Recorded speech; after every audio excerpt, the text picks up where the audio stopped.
जय श्री कृष्ण। आप सभी भक्तों का दिन शुभ और मंगलमय हो। आज आप सभी श्रवण करेंगे मोक्षदा एकादशी व्रत में सुनी जाने वाली गीता पाठ की यह अध्याय। इस अध्याय को आज के दिन जो भी भक्त श्रद्धा भक्ति के साथ पूरा श्रवण करता है उसके जीवन की हर मनोकामना अवश्य ही पूरी होती है। लेकिन याद रखें, अधूरा कथा से कभी व्रत का पूर्ण फल प्राप्त नहीं होता। अगर व्रत का पूर्ण फल प्राप्त करना चाहते हैं तो इस कथा को बड़े ही श्रद्धा प्रसन्नचित मन से पूरा अवश्य सुनिएगा, तभी आपकी हर इच्छा अवश्य पूर्ण होगी। प्रेम से बोलिए जय श्री कृष्ण। हे भगवान जी, आपकी इस कथा को सुनने वाले, कहने वाले और आपके जय जयकार करने वाले सभी भक्तों की हर मनोकामना को पूर्ण करे, जिससे आपकी भक्तों को भला हो। तो आइए प्यारे भक्तों, अपने जीवन के मंगल कामना को करते हुए आज की इस महा पुण्यदायी कथा का श्रवण करते हैं। पहले सुनेंगे गर्भ गीता पाठ। गर्भ गीता पाठ। जो भी प्राणी इस गर्भ गीता का सद्भावना से विचार मनन करता है वह फिर गर्भ में नहीं आता, उसे मोक्ष प्राप्त होती है। तो आइए प्यारे भक्तगणों, आज पूर्णिमा तिथि पर श्रवण करें श्री गर्भ गीता पाठ। श्री कृष्ण भगवान जी का वचन है, जो प्राणी इस गर्भ गीता का सद्भावना से विचार मनन करता है सो पुरुष फिर गर्भवास में नहीं आता है। अर्जुन कहते हैं, हे कृष्ण भगवान, यह प्राणी जो गर्भ विषय में आता है सो किस दोष के कारण आता है? हे प्रभु जी, जब यह जन्मता है तब इसको जरा आदि रोग लगते हैं, फिर मृत्यु होती है। हे स्वामी, वह कौन सा कर्म है जिसके करने से जन्म मरण से रहित होते हैं? श्री भगवान बोले, हे अर्जुन, यह मनुष्य जो है सो आंधा मूर्ख है और संसार के साथ प्रीति करता है। यह पदार्थ मैंने पाया है और वह मैं पाऊंगा, ऐसी चिंता इस प्राणी के मन से उतरती नहीं। 8 पहर माया को ही मांगता है। इन बातों को करके बार बार जन्मता और मरता है। वह गर्भ विषय दुख पाता रहता है। अर्जुन कहने लगे, हे श्री कृष्ण भगवान, यह मन हाथी की नाई है, कृष्णा इसकी शक्ति है। यह मन तो 5 के बस में है, काम, क्रोध, लोभ, मोह और अहंकार। इन 5 में अहंकार बहुत बली है। ये कौन सा यत्न है जिससे मन बस में होए? वैसे ही मन रूपी हाथी को बस में करने के लिए ज्ञान रूपी अंकुश है। अहंकार करने से यह जीवन नरक में पड़ता है। अर्जुन कहते हैं, हे भगवान, जो एक आपके नाम के लिए वन खंड में फिरते हैं, एक वैरागी हुए हैं, एक धर्म करते हैं, इनको कैसे जाने? जो वैष्णव है वो कौन है? श्री भगवान कहते हैं, हे अर्जुन, मेरे ही नाम के लिए वनों में फिरते हैं वह सन्यासी कहते हैं। एक सिर पर जटा बांधते हैं, एक अंग पर भस्म लगाते हैं। उनमें हम नहीं है, क्योंकि इनमें अहंकार है। इससे मेरा दर्शन दुर्लभ है। अर्जुन कहते हैं, हे भगवान, वह कौन सा पाप है जिससे स्त्री की मृत्यु हो जाती है? वह कौन सा पाप है जिससे पुत्र मर जाता है और नपुंसक कौन से पाप से होते हैं? श्री भगवान कहते हैं, हे अर्जुन, जो किसी से कर्जा लेता है और देता नहीं, इस पाप से औरत मरती है।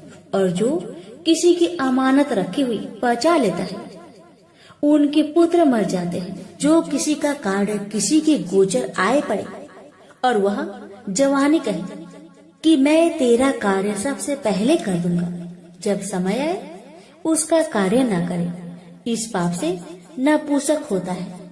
यह बड़े पाप है। अर्जुन कहते हैं, हे भगवान, कौन से पाप से मनुष्य सदैव रोगी रहता है? किस पाप से गधे का जन्म पाता है, स्त्री का जन्म तथा टट्टू का जन्म क्यों कर पाता है, और बिल्ली का जन्म किस पाप से होता है? श्री भगवान कहते हैं, अर्जुन, जो भी मनुष्य कन्यादान करते हैं और इस दान में मूल्य लेते हैं वो दोषी हैं। वे मनुष्य सदा रोगी रहते हैं।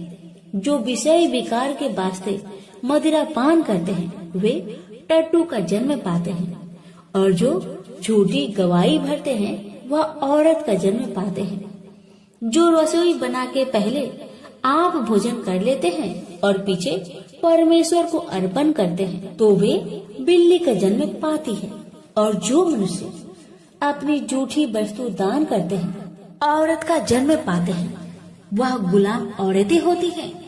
अर्जुन कहते हैं, हे भगवान, कई मनुष्य को आपने स्वर्ग दिया, सो उन्होंने कौन सा पुण्य किया है?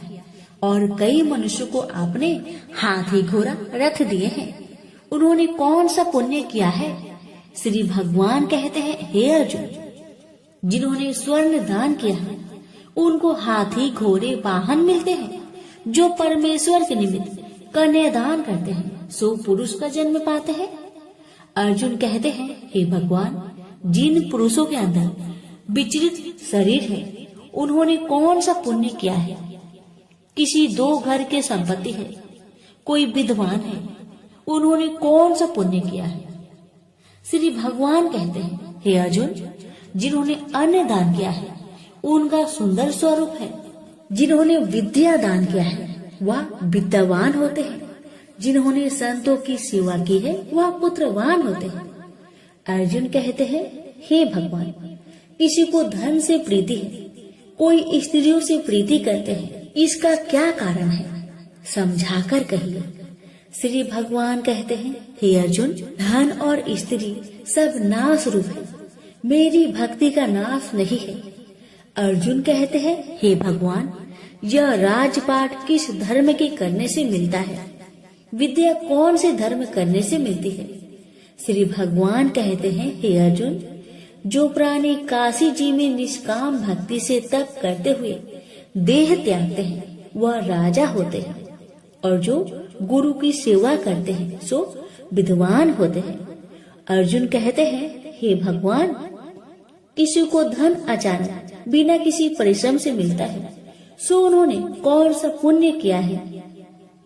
श्री भगवान कहते हैं, हे अर्जुन, जिन्होंने गुप्त दान किया है उसको धन अचानक मिलता है।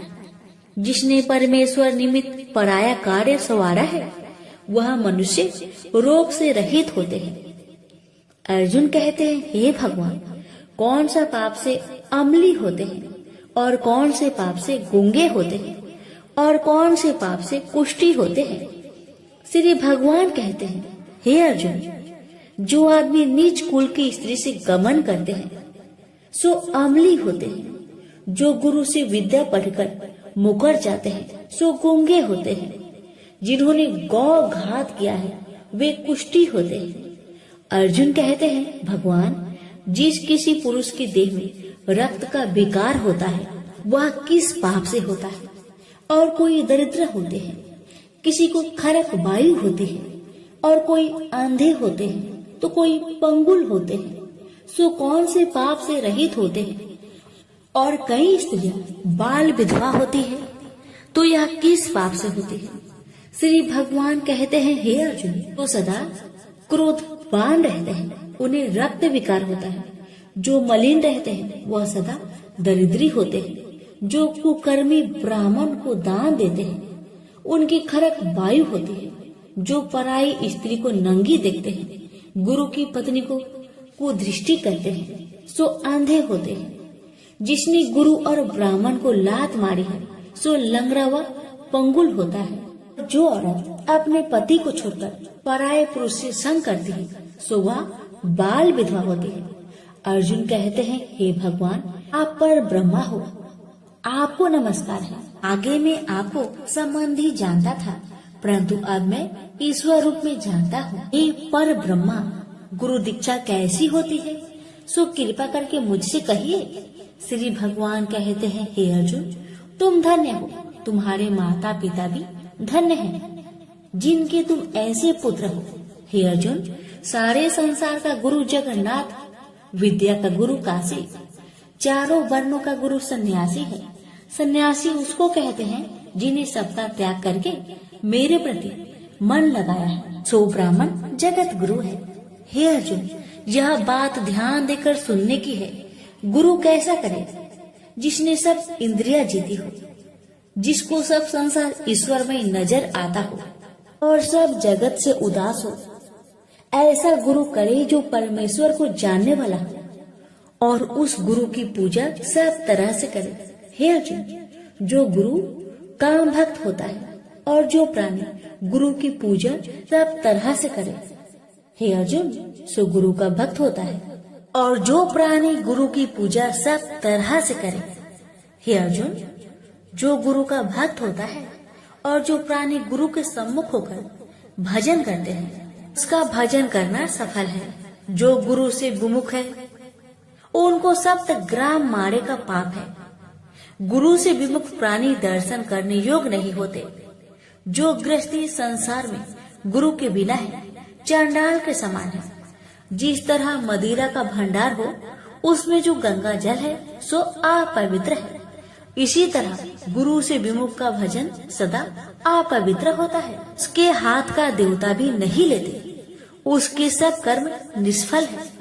कुकर, सुकर, गंधर्व, काक, ये सब की सब योनि में बड़ी खोटी योनि है। सबसे यह मनुष्य खोटा है जो गुरु नहीं करता। गुरु बिना गति नहीं होती, यह अवश्य नरक को जाएगा।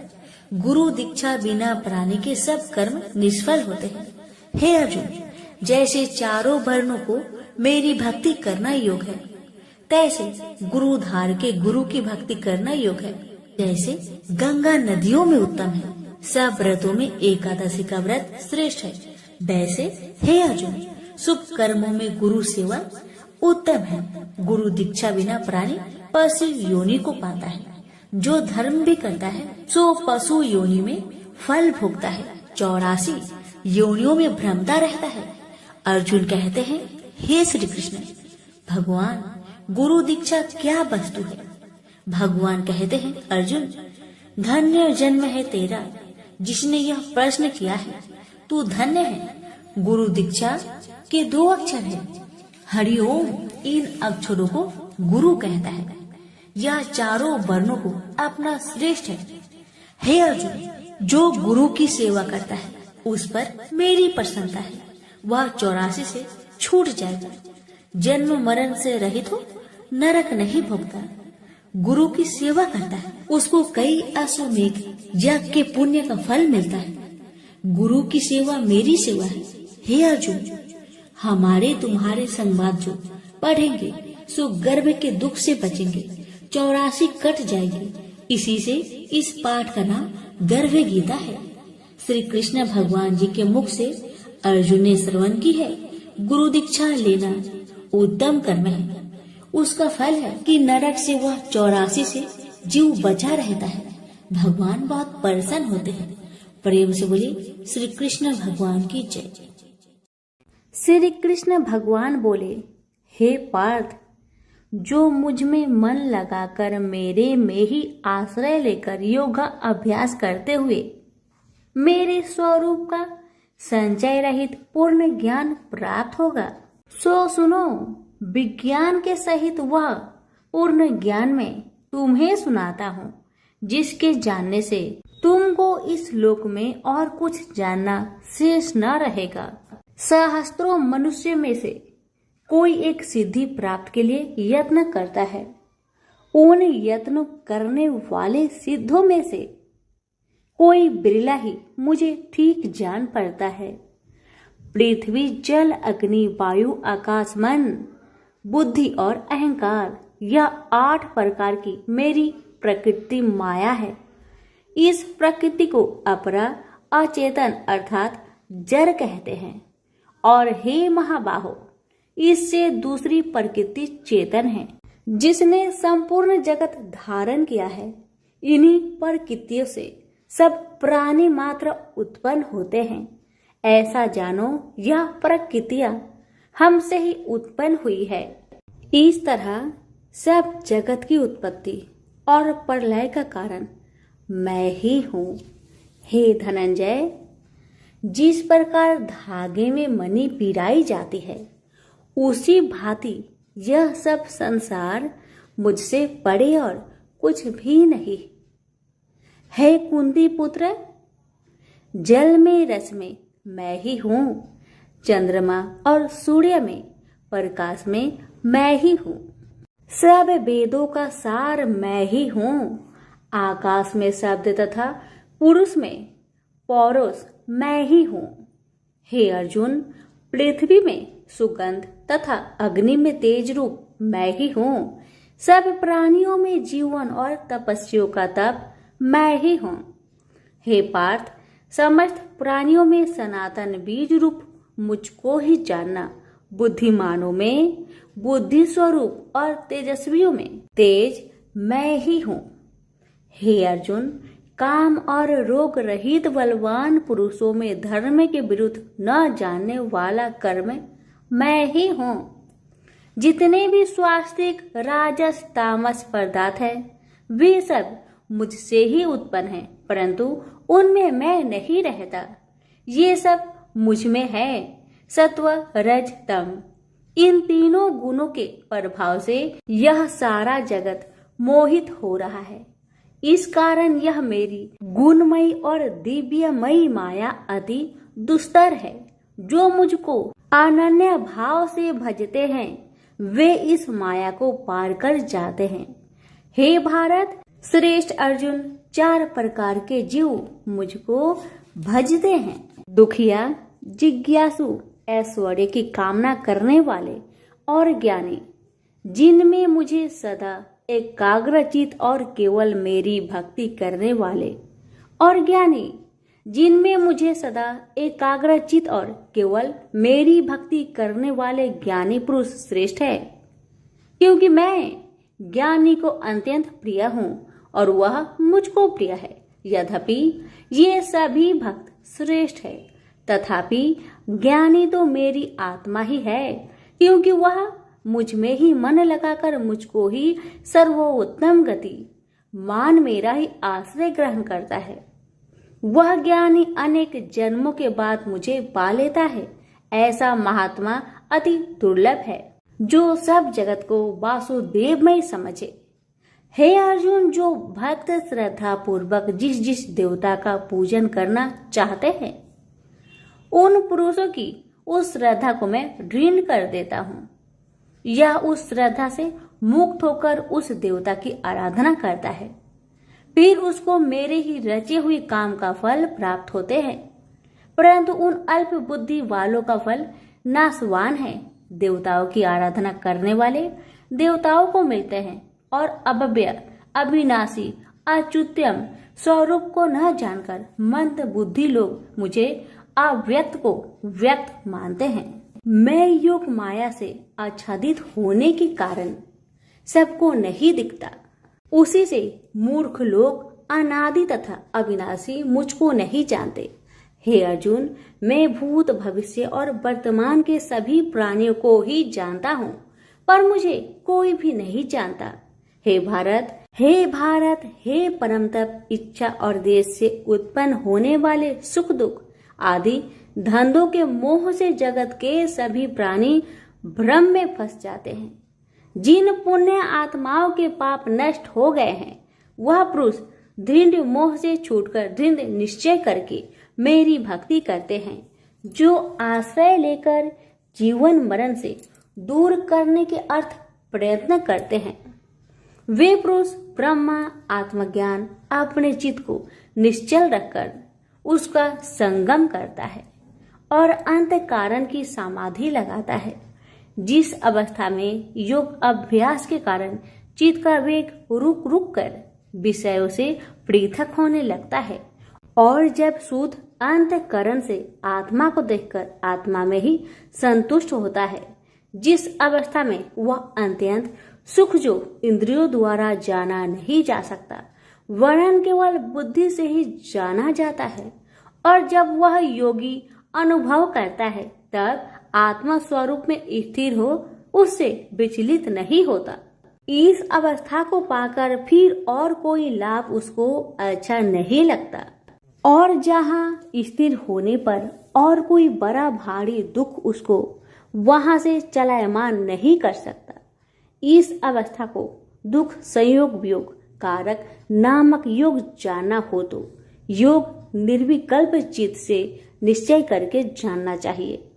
संकल्प से उत्पन्न होने वाला समस्त कामनाओं को त्याग कर और मन ही मन में सकल इंद्रियों को चारों ओर से रोक रोक कर धैर्य के साथ बुद्धि को अपने अधीन कर धीरे धीरे विषय से दूर हटा ले और भली भांति मन को आत्मा में स्थिर करके किसी वस्तु की इच्छा ना करे और चंचल मन जिधर जिधर जाए उधर से इसको हटाकर आत्मा के बस में करना चाहिए। इस प्रकार शांति चित्त तथा रजोगुण से रहित निष्पाप तथा ब्रह्म स्वरूप योगी को उत्तम सुख प्राप्त होता है। इस रीति से निरंतर योगाभ्यास करने वाला योगी समस्त पापों से छूटकर सहज ही उस परम सुख को पा लेता है जो ब्रह्म के संयोग से प्राप्त होता है। जिसका मन योग में स्थिर हो गया है उसकी दृष्टि भी सर्वत्र समान हो जाती है और वह सब प्राणियों में अपने को और अपने में सब प्राणियों को देखता है। जो सब प्राणियों में मुझको और मुझ में सब प्राणियों को देखता है। मैं उससे अलग नहीं रहता और मुझसे वह अलग नहीं रहता।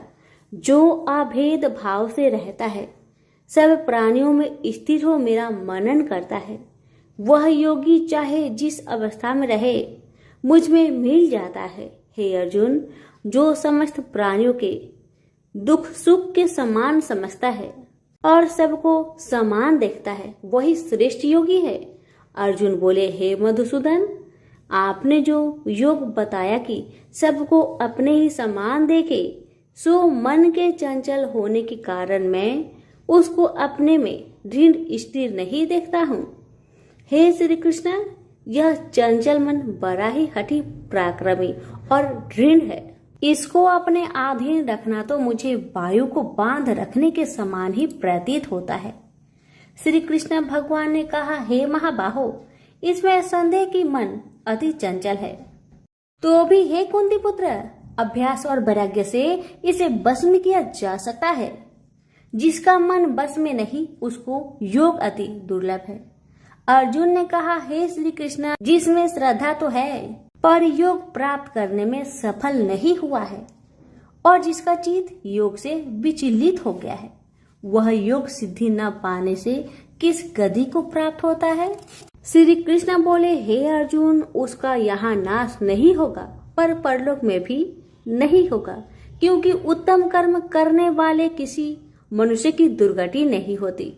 वह योग में असफल मनुष्य बहुत दिनों तक पुण्यवानों को प्राप्त होने वाले लोकों में वास करता है और फिर वहां से किसी पवित्र और धनवान मनुष्य घर में आकर जन्म लेता है। इस प्रकार का जन्म पाना भी इस लोक में बड़ा दुर्लभ है। हे कुरुनंदन, यह योगियों के बस में जन्म लेकर पूर्व जन्म की बुद्धि संस्कार अर्थात आत्मज्ञान को पाता है और उससे अधिक सिद्धि के लिए यत्न करता हूँ। पूर्व जन्म में किए योग अभ्यास के बल में अनेक विघ्नों को पड़ने पर भी यह मोक्ष को प्राप्त होता है। योग की केवल इच्छा ही हो तो पुरुष शब्द ब्रह्म के परे जा पहुंचता है। जो बड़े परिश्रम और यत्न से योग अभ्यास करता है वह पापों से छूट मोक्ष को पाता है। बड़े तपस्वियों से योगी श्रेष्ठ है। जो शुद्ध होकर अनेक जन्मों में परिश्रम करके सफल होता है और ज्ञानियों से भी योगी श्रेष्ठ है। इसलिए हे अर्जुन, तुम योगी बनो। केवल मुझ में ही मन लगाकर योग प्राप्ति के लिए जो मेरा भजन करता है उसको समस्त योगियों के मध्य से मैंने अत्यंत श्रेष्ठ माना है। प्रेम से बोलिए श्री कृष्ण भगवान की जय। आप सुनिए श्रीमद् भगवत गीता पाठ अध्याय 7 की महात्म्य। भगवान शिव कहते हैं, हे पार्वती, अब मैं 7वें अध्याय का महात्म्य बतलाता हूँ, जिसे सुनकर कानों में अमृत राशि भर जाती है। पाटलिपुत्र नामक एक दुर्गम नगर है जिसका गोपुर बहुत ही ऊंचा है। उस नगर में शंकुकर्ण नामक एक ब्राह्मण रहता था। उसने वैश्य वृत्ति का आश्रय लेकर बहुत धन कमाया, किंतु ना तो कभी पितरों का तर्पण किया और न देवताओं का पूजन ही। वह धनोपार्जन में तत्पर होकर राजाओं को ही भोज दिया करता था। एक समय की बात है, उस ब्राह्मण ने अपना चौथा विवाह करने के लिए पुत्र और बंधुओं के साथ यात्रा की। मार्ग में आधी रात के समय जब वह सो रहा था, तब एक सर्प ने कहीं से आकर उसकी बाह में काट लिया। उसके काटते ही ऐसी अवस्था हो गई कि मणि, मंत्र और औषधि आदि से भी उसके शरीर की रक्षा असाध्य जान पड़ी। तत्पश्चात कुछ ही क्षणों में उसके प्राण पेखरू उड़ गए। वह प्रेत बना। फिर बहुत समय के बाद वह प्रेत सर्प योनि में उत्पन्न हुआ। उसका बीत धन की वासना में बंधा था। उसने पूर्व वृत्तांत को स्मरण करके सोचा, मैंने घर के बाहर करोड़ों की संख्या में अपना जो धन गार रखा है, उससे इन पुत्रों को वंचित करके स्वयं ही उसकी रक्षा करूंगा। सांप की योनि से पीड़ित होकर पिता ने एक दिव्य सपना में अपने पुत्र के समक्ष आकर अपना मनोभाव बताया। तब उसके पुत्र ने सवेरे उठकर बड़े विस्मय के साथ एक दूसरे से सपने की बातें कही। उनमें से झंझला पुत्र कुदाल हाथ में लिए घर से निकला और जहां उसके पिता सर्प योनि धारण करके रहते थे, उस स्थान पर गया। यद्यपि उसे धन के स्थान पर ठीक ठीक पता नहीं था, तो भी उसने जीहो से उसका ठीक निश्चय कर लिया और लोभ बुद्धि से वहां पहुंचकर बाबी को खोदना आरंभ किया। तब उस बाबी से बड़ा भयानक सांप प्रकट हुआ और बोला, ओ मूर्ख, तू कौन है? किस लिए यहाँ आया है? यह बिल क्यों खोद रहा है? किसने तुझे भेजा है? ये सारी बातें मेरे सामने बता। पुत्र बोला, पिताजी, आपकी मुक्ति कैसे होगी? इसका उपाय मुझे बतलाइए, क्योंकि मैं इतनी रात को सब लोगों को छोड़कर आपके पास आया हूँ। पिता बोले, बेटा, गीता के अमृतमय 7वें अध्याय को छोड़कर मुझे मुक्त करने में तीर्थ, दान, तप और यज्ञ भी सर्वथा समर्थ नहीं है। केवल गीता का 7वां अध्याय ही प्राणियों के जरा मृत्यु आदि दुखों को दूर करने वाला है। पुत्र, मेरे श्राद्ध के दिन गीता के 7वें अध्याय का पाठ करने वाले ब्राह्मण को श्रद्धा पूर्वक भोजन कराओ। इससे निसंदेह मेरी मुक्ति हो जाएगी। बस अपनी शक्ति के अनुसार पूर्ण श्रद्धा के साथ निर्वर्षी और वेद विद्या में प्रवीण अन्य प्राणी को भी भोजन कराना। सर्प योनि में पड़े हुए पिता के यह वचन सुनकर सभी पुत्र ने उनकी आज्ञा अनुसार तथा उससे भी अधिक किया। अब शंकुकर ने अपने सर्प शरीर को त्याग कर दिव्य देह धारण किया और सारा धन पुत्रों के अधीन कर दिया। पिता ने करोड़ों की संख्या में जो धन उनमें बांट दिया था, उससे वे पुत्र बहुत प्रसन्न हुए। उनकी बुद्धि धर्म में लगने लगी थी, इसलिए उन्होंने बावली, कुआं, पोखरा, यज्ञ तथा देव मंदिर के लिए उस धन का उपयोग किया और अन्य शाला भी बनवाए। तत्पश्चात 7वें अध्याय का सदा जप करते हुए उन्होंने मोक्ष प्राप्त किया। हे पार्वती, यह तुम्हें 7वां अध्याय का महात्म्य बतलाया, जिसके श्रवण मात्र से मानव सब पातकों से मुक्त हो जाता है। प्रेम से बोलिए उमापति शंकर भगवान की जय।